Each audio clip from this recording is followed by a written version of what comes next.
Hi, this is Manmohan Singh and your heartiest welcome in this YouTube channel. अभी तक हमने exercise 2.2 के क्वेश्चन नंबर फर्स्ट के थर्ड ऑप्शन है वहाँ तक कंप्लीट कर लिया। अब हम फोर्थ वाले पे देखते हैं। इसमें हमें क्या निकालना है बोलो? शून्य निकालने हैं और हमें सत्यता करनी है, काहे कि शून्य को और गुणांकों के बीच में। देखो अब अगर 4u² प्लस 8u, इस सवाल को अगर देख के तो मैं जो हमने थ्योरी वाला पार्ट पढ़ा था उसमें हमने एक कॉन्सेप्ट बताया था कि जब जब हमारे पास जो c वाला मतलब अचर संख्या का जो टर्म है, पद है, वो नहीं हो यानी कि जीरो हो, तब हम कैसे सॉल्व करेंगे, इसके हम कैसे शून्य निकालेंगे। तो देखो 4u² प्लस के 8u बराबर, सबसे पहले जीरो के बराबर, क्योंकि हमें शून्य निकालने हैं तो हमने बताया था शून्य निकालते हैं तो इसको जीरो के बराबर। फिर यहाँ अब हम सीधे कॉमन ले लेंगे, तो यहाँ कॉमन कितना आएगा? 4u कॉमन आया तो यहाँ कितना बचेगा बोलो? यहाँ बचेगा u प्लस के 2 बराबर जीरो। अब एक बार इसको जीरो के बराबर, एक बार इसको जीरो के बराबर, तो 4u को जैसे हमने जीरो के बराबर किया तो u बराबर कितना आ जाएगा बोलो जीरो। ठीक है, और u प्लस 2 को अगर हम जीरो के बराबर करेंगे तो u बराबर कितना आएगा? माइनस के 2। आई होप आपको इतनी बात समझ में आ गई होगी। तो इसको बोल देते हैं हम अल्फा और इसको यहाँ बीटा बोल देते हैं। सही है। देखो अब हम सत्यता कैसे करेंगे? हमें पता है कि अगर हम यहाँ ए बी सी की मान निकालें तो ए का मान यहाँ कितना है बोलो? देखो ए का मान यहाँ कितना है? 4, बी का मान कितना है? 8 और सी का मान कितना है? 0। तो अगर हम यहाँ सत्यता करें, इसकी चेक करें तो अल्फा प्लस बीटा यहाँ से कितना हो जाएगा बोलो?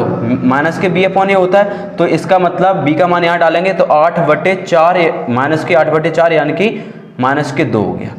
अल्फा गुणा बीटा की अगर हम बात करें तो c अपॉन ए होता है और c का मान कितना? 0/4, 0 अपॉन कुछ भी तो 0 ही होता है। अब हम जो अल्फा और बीटा ये हमारे आए हैं, इनके बेसिस पर अगर हम चेक करें तो अल्फा प्लस बीटा बोलो कितना हो गया? देखो अल्फा प्लस बीटा इनको जोड़ो तो अल्फा का मान तो 0 है और बीटा का मान माइनस के 2, तो यहाँ कितना हो जाएगा बोलो? बराबर माइनस का 2। अल्फा गुणा बीटा की बात करें तो 0 गुणा माइनस के 2 0 ही होगा। किसी से भी अगर हम 0 को गुणा करेंगे तो 0 ही आएगा। इसका मतलब अल्फा प्लस बीटा जब हमने फॉर्मूले से निकाला तब भी सेम आया और हमने अल्फा और बीटा निकालने के बाद जो शून्य निकले उनको हम जोड़े तब भी आंसर सेम आया। इसका मतलब हमने यहाँ चेक कर लिया। अब लैंग्वेज है वो तुम अपने हिसाब से लिख सकते हो, लैंग्वेज हम या इग्नोर करते हैं, हम सिर्फ कैलकुलेशन की बात करते हैं। सही है। तो अब हम देखते हैं फिफ्थ वाला। आई होप आपको इतनी बात समझ में आ गई होगी। देखो फिफ्थ वाले की अगर हम बात करें तो t² माइनस 15 है। अगर कॉन्सेप्ट वाली वीडियो देखिए तो तुम्हें क्लिक कर गया होगा। हमने बताया था कि ऐसा भी होता है जब b का जो टर्म है b वो 0 हो जाए, मतलब ax² plus bx plus c, इसमें जो b का टर्म 0 हो गया तो सिर्फ x² का टर्म और कांस्टेंट नंबर का टर्म बचेगा, मतलब अचर संख्या का। तो वही केस ये है। तो अगर तुम ध्यान से देख पा रहे होगे यहाँ t² माइनस के 15 है। अब बराबर 0 कर देते हैं क्योंकि इसके हम शून्य निकाले हैं। और इसका हमने तुम तरीका बताया था कि यहाँ हम लगाते हैं एक सूत्र, कौन सा? जो हम बचपन से पढ़ते आ रहे हैं, a² माइनस b² बराबर a माइनस b, एक बार प्लस एक बार माइनस। सही है। तो अब यहाँ देखो तो a² का जो मान है वो a की जगह कितना लिखा है? t। a की जगह कितना है? t। अब बस हमें यहाँ b² है तो यहाँ स्क्वायर हमें और बनाना है, तो हमने बोला एक काम करते हैं, यहाँ अंडर रूट के ऊपर वर्ग लगा देते हैं। अंडर रूट के ऊपर कितना लगा देंगे? वर्ग। तो अगर तुम देख पा रहे हो कि अगर अंडर रूट के ऊपर हमने वर्ग लगा दिया तब भी यहाँ 15 ही है। बात तो एक ही है क्योंकि हमें पता है अंडर रूट का मतलब कितना होता है? 1/2। अंडर रूट का मतलब कितना होता है? 1/2। अगर हम 1/2 पे पावर चढ़ा देंगे 2 तो इसका मतलब 2 से 2 कैंसिल हो जाएंगे, अभी भी पावर कितनी है? 1। सही है। तो अंडर रूट 15 के ऊपर हमने 2 घात चढ़ा दी। अब देखो तुम ध्यान से, a का मान यहाँ कितना है? t, और b का मान कितना है? रूट के 15। तो बस अब यहाँ a बराबर तो हमें t डालनी है, a बराबर हमें कितनी डालनी है? t, और b का जो मान है वो कितना डालेंगे? अंडर रूट 15 डाल दो फॉर्मूले में। तो जैसे ही हमने डाला तो यहाँ देखो a का मान कितना डालेंगे? t, और बराबर 0 तो है ही, t माइनस के रूट 15 और यहाँ एक बार t प्लस के रूट 15। सही है। बराबर 0। तो एक बार इसको 0 एक बार इसको 0, तो t माइनस रूट 15 करेंगे तो बराबर 0। t बराबर कितना आ जाएगा? Under root 15। ये आ गया अल्फा हमारा। t प्लस अंडर रूट 15 बराबर 0 है, तो t बराबर कितना हो जाएगा? माइनस का √15, तो ये क्या आ गया हमारा बीटा। तो इसको हम बोल देते हैं अल्फा और इसको भी बोल देते हैं बीटा। आई होप आपको इतनी बात समझ में आ गई होगी। ठीक है, कॉन्सेप्ट वाली वीडियो अगर यहाँ नहीं समझ में आ रहा है तो सबसे पहले कॉन्सेप्ट वाली वीडियो देखो, क्योंकि वहाँ हमने बिल्कुल डिटेल में पढ़ाया है, समझाया है कि हम इसको कैसे यूज करते हैं। ठीक है सॉरी। चलो अब इसकी सत्यता देखते हैं। तो देखो वही अल्फा प्लस बीटा, पहले ए बी सी का मान बताओ। यहाँ ए का मान कितना है 1, बी का मान तो 0 है, सी का मान कितना है -15। अल्फा प्लस बीटा की अगर हम बात करें तो कितना होगा C अपॉन ए, B अपॉन ए, माइनस के B अपॉन ए। तो माइनस का B मतलब यहाँ 0 ही है, अपॉन ए का मान 1 है, यानी कि किसी भी नंबर से अगर हम 0 को भाग करेंगे 0 ही आएगा। अल्फा गुणा बीटा की बात करें तो C अपॉन ए, C का मान कितना है -15, ए का मान 1 है तो -15 आ गया। अब जो हमारे अल्फा और बीटा है इसके हिसाब से अगर हम देखें तो देखो, चलो यहाँ देखते हैं दूसरे पेन से। तो अल्फा प्लस बीटा कितना आएगा बोलो। अल्फा की वैल्यू है √15 और बीटा की वैल्यू है -15, तो ये कितना आ गया 0। अल्फा गुणा बीटा की बात करेंगे तो √15 और इंटू माइनस के √15।